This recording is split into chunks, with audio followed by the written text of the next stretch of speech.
আপনারা জানেন যে গতকালকে নওগাঁ জেলার নিয়ামতপুরের বাহাদুরপুর ইউনিয়নের একটা চাঞ্চল্যকর হত্যাকাণ্ড সংঘটিত হয়। সেখানে 4 জন বাবা মা এবং তাদের 2 সন্তান তারাই হত্যাকাণ্ডের শিকার হয়। এবং আমরা এই হত্যাকাণ্ডের সংবাদ পাওয়ার সাথে সাথে আমাদের নিয়ামতপুর থানা পুলিশ দ্রুততম সময়ের মধ্যে ঘটনাস্থলে পৌঁছে এর পরপরই আমাদের জেলা গোয়েন্দা শাখা অতিরিক্ত পুলিশ সুপার ক্রাইম জয় সার্কেল সহ আমি সহ আমরা ঘটনাস্থলে যাই। আমাদের ইরশাদ স্যারও যান এবং আমরা নিবিড় তদন্ত শুরু করি।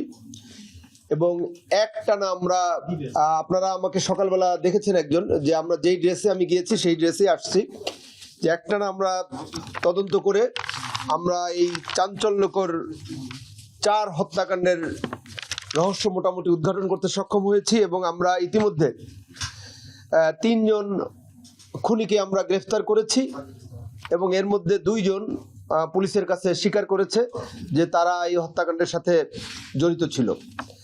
এবং বাকিদেরকেও আমরা বাকি আরো কয়েকজন আমাদের আছে যে 2 জনের স্বীকার করেছে, সেই তথ্য আমরা ক্রস চেক করছি।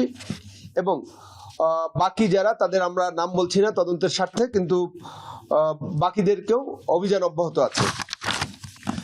আপনারা জানেন যে নমির উদ্দিন অর্থাৎ বয়স্ক লোক যিনি বৃদ্ধ, তার 5 মেয়ে 1 ছেলে ছিল এবং 5 মেয়ে 1 ছেলে, এর মধ্যে 1 ছেলেকে তিনি অনেক বেশি সম্পদ দিয়েছেন এবং 5 মেয়েকে তিনি সম্পদ কম দিয়েছেন। এ নিয়ে মেয়েদের যে ছেলেরা ছিল এবং মেয়ের জামাই যারা ছিল তাদের সাথে নমির উদ্দিনের একটা মন কষাকষি এবং একটা কি বলা যায় ক্ষোভ ছিল, মনোমালিন্য ছিল। এবং বিশেষ করে এই ক্ষোভটা ছেলের প্রতি ছিল বেশি, যেহেতু 13 বিঘা জমি সে পেয়েছে আর সবাই মিলে বাকি কয়েক বিঘা জমি পেয়েছে। এটা হচ্ছে বিষয়। তাই এর মধ্যে আমরা যাদেরকে গ্রেফতার করেছি সে গ্রেফতারকৃত 3 জন হচ্ছে সবুজ রানা। সবুজ রানা হচ্ছে যিনি মারা গেছেন তার আপন বোনের ছেলে, অর্থাৎ নানার নাতি, এ হলো ভাগ্নে। আমরা গ্রেপ্তার করেছি শাহিন মণ্ডল এবং শাহিন মণ্ডল হচ্ছে নাতি এবং আপনার শিরিনের ছেলে। আর আমরা একই সাথে শিরিনের হাজবেন্ড শহীদুলকেও আমরা গ্রেপ্তার করেছি। শহীদুল আমাদের কাছে স্বীকার করেছে। যেটা হলো যে 20 তারিখ সবুজ এবং ভিকটিম হাবিব এরা আপনার এই গরু কিনতে যায় 1,40,000 টাকা নিয়ে। দুপুরে গরু কিনতে না পেরে তারা সন্ধ্যার দিকে আবার চলে আসে।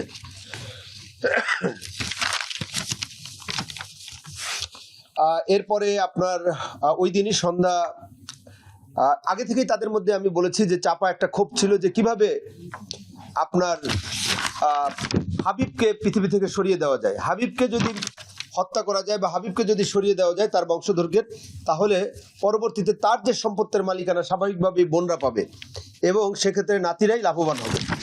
এই ধরনের একটা ক্ষোভ তাদের মধ্যে ছিল।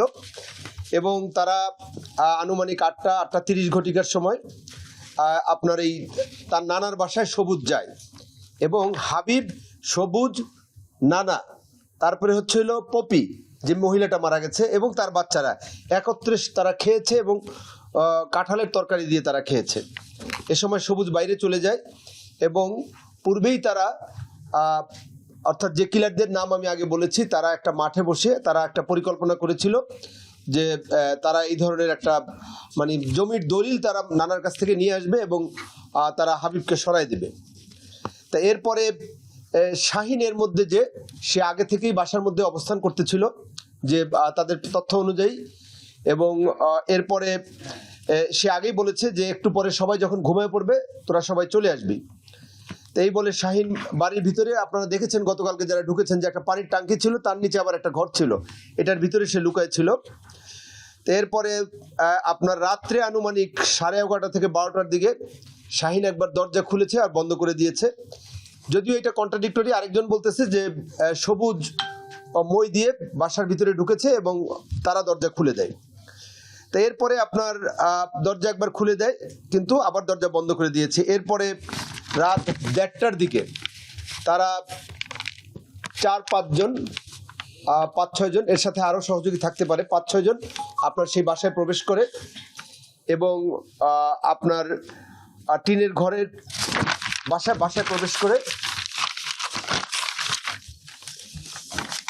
এবং রাত 1টার দিকে তারা দরজা খুলে যখন বাসায় প্রবেশ করে তখন আমরা যে তদন্তে যেটা পেয়েছি যে সবুজ, শহীদুল এবং স্বপন হচ্ছে আবার যিনি বৃদ্ধ তার আপন ভাইয়ের ছেলে, একসাথে বাসায় ঢুকে এবং শাহিন আপনার ওই বড় ড্যাগার ছোড়া হাতে হাবিবের ঘরে যায় এবং তারা এক এক করে আপনার প্রত্যেককে আপনার ধারালো অস্ত্র দিয়ে আঘাত করে তাদেরকে মৃত্যু ঘটায় এবং তারা ওই যে তার নানার বাড়ি ঢুকেই তারা তার নানার বাসার ওইটা সিটকানি দিয়ে লাগাই দেয় যাতে তার নানা বের হইতে না পারে বা শব্দ না পায়। প্রথমত তারা হিট করে হলো হাবিবের রুমে, হাবিবের ঘরে, এবং সেখানে আপনার তারা প্রথমে হাবিবকে জবাই করার পর এই সময় তার স্ত্রী, আপনারা দেখেছেন যে তিনি স্যান্ডেল পরা ছিলেন, খেয়াল করেছেন, তার স্ত্রী টয়লেটে যাওয়ার জন্য বের হয়েছে। তা যখনই টয়লেটে যাওয়ার জন্য বের হয়েছে এরা তখন অলরেডি একজনকে শেষ করেছে, আর বাচ্চা সহ তার স্ত্রী পপি আলাদা ঘরে থাকতো এবং সে থাকতো পাশের ঘরে, আর তার নানা থাকতো তার পাশের ঘরে, অর্থাৎ ওখানে 3টা রুম কিন্তু পাশাপাশি। এরপরে সে যখন টয়লেটে যাওয়ার জন্য বের হয়েছে ওই সময়ই আপনার সবুজ আপনারা দেখতে পাবেন এবং সবুজ তাকে খড়ের গাদায় রাখা হাসুয়া একটা ধারালো, এটা নিয়ে আসছেন না, এটা নিয়ে আসো, এবং ওই হাসুয়া এটা দাও বলা যেতে পারে, এইটা দিয়ে প্রচন্ড জোরে তার এখানে আঘাত করে এবং এটা তার দ্বিখণ্ডিত হয়ে যায় এবং সে পড়ে যায়। তা এরপরে বাচ্চাদের ঘরেও তারা প্রবেশ করে এবং 2টা বাচ্চাকেও তারা মেরে ফেলে। এর মূল টার্গেট হচ্ছে যে উত্তরাধিকার নষ্ট করে দেওয়া, যাতে সম্পত্তির ভাগিদার তারা হতে পারে। এবং আমাদের এটাও মনে হচ্ছে যে সেটা হচ্ছে যে সবুজকেই তার নানা সবচেয়ে বেশি পছন্দ করতেন। তাই সবুজ এইটাও ভেবেছে যে উত্তরাধিকার বা এটা যদি আমরা শেষ করে দিতে পারি তাহলে তার নানা হয়তো বা বেঁচে থাকার পর সম্পদের একটা বড় অংশ তাকে লিখে দিবে।